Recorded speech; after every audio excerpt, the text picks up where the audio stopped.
Buenos días, mi nombre es Sandra Romero, estudiante de Comunicación Social en la Universidad Bicentenaria de Aragua. El día de hoy hablaremos un poco sobre lo que son los métodos de comprensión de lectura o los métodos de comprensión lectora. Comenzaremos hablando un poco sobre la sintaxis.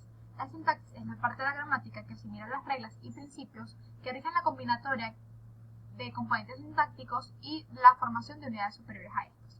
En otras palabras, se puede definir la sintaxis como aquella parte de la gramática que estudia la forma en la cual se combinan y se relacionan las palabras para crear secuencias mayores, tales como los sintagmas y también las oraciones.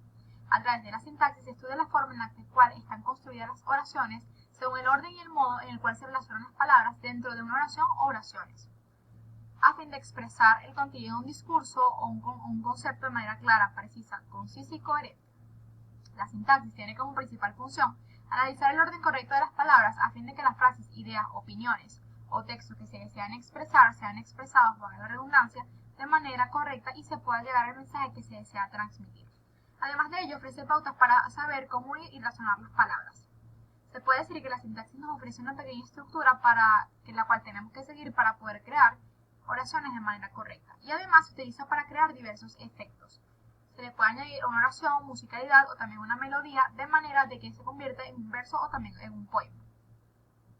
A continuación les voy a presentar una oración que sería un ejemplo de la sintaxis. El perro come un filete.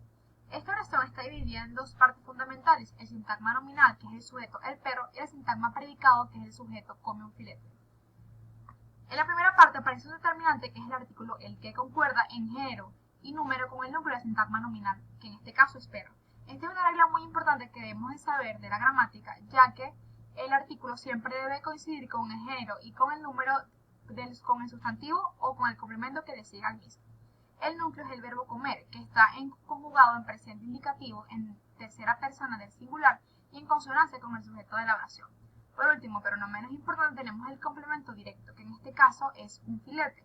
Está compuesto por un artículo indeterminado, que en este caso es un, y por un nombre, que en este caso es filete. Ambos están en forma masculina y singular, haciendo referencia a lo previamente dicho.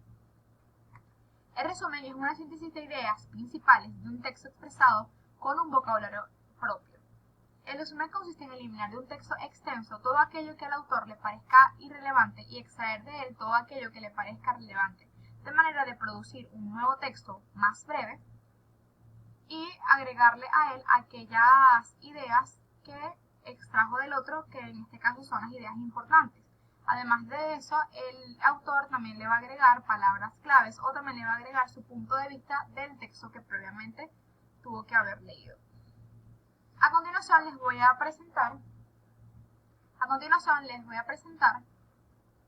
tips para poder crear un resumen de una manera sencilla y fácil.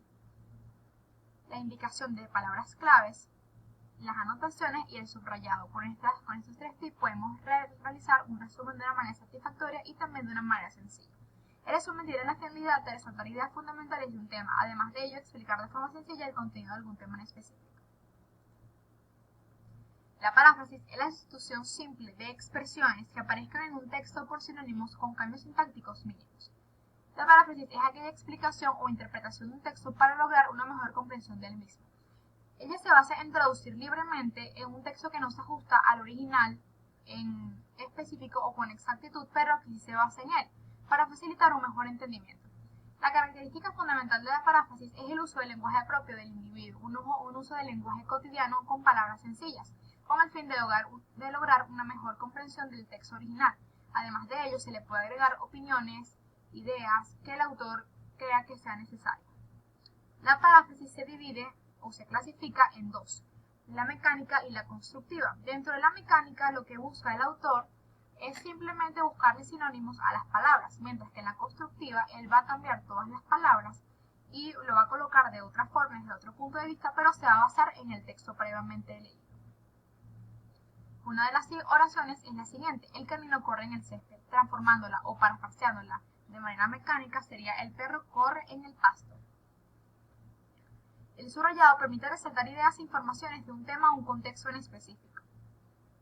El subrayado es una técnica de estudio que consiste en trazar líneas verticales y horizontales con el fin de resaltar palabras interesantes o palabras importantes que el autor crea que sean necesarios.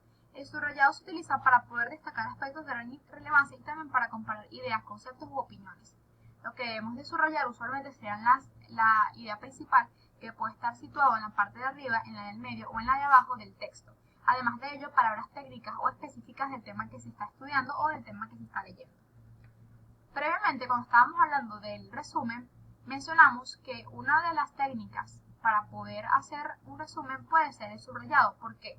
Porque el autor al momento de subrayar o de resaltar esa palabra puede localizar al momento de buscarla, también puede subrayar aquella palabra que les parezca interesante o importante, y a esa palabra que está resaltando es la que va a utilizar o la que va a plasmar en el texto que va a producir, que en este caso es el resumen. El argumento es una forma de organizar el discurso que intenta conseguir el enganche de un auditorio a las tesis u opiniones que sostiene el autor. Un argumento es un razonamiento que se emplea en demostrar o probar que lo que se está diciendo o de lo que se afirma es completamente cierto, o para convencer a un individuo de lo que aseveramos o negamos es completamente cierto, o para poderlo convencer. El argumento siempre busca persuadir a otra persona sobre la veracidad de lo que decimos. Por esta razón, para que sea convincente, tenemos que tener en cuenta muchas cosas para poder crear un argumento bien hecho. Las cuales serían: tenemos que procurar que nuestro argumento sea completamente sólido, coherente y sin contradicciones, porque si colocamos contradicciones y no nos damos cuenta, podemos perder la credibilidad del mismo. Además de ello, tenemos que estar pendientes de que no tenga puntos débiles, ya que si tiene puntos débiles, pues aparte que puede perder la credibilidad, puede afectar el hecho de su objetivo, que en este caso es persuadir, o el hecho de convencer. La argumentación desarrolla temas en controversia. Además de ello, identifica un enunciado y siempre trabaja con una base. En este caso, la base es una idea principal. Uno de los ejemplos es cuando estamos navegando en una de las redes sociales, que en este caso podemos colocar como por ejemplo Instagram, y de repente podemos observar una publicidad de una venta de un teléfono en una página que vende artículos electrónicos.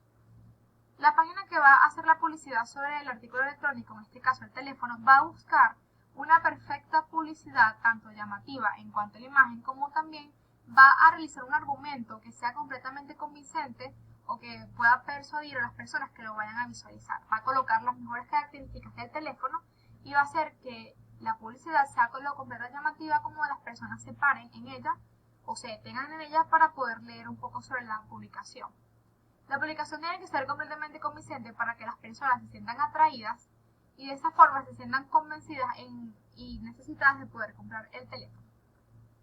Por último, la anticipación consiste en adelantarse a un hecho sin conocer el contenido previamente.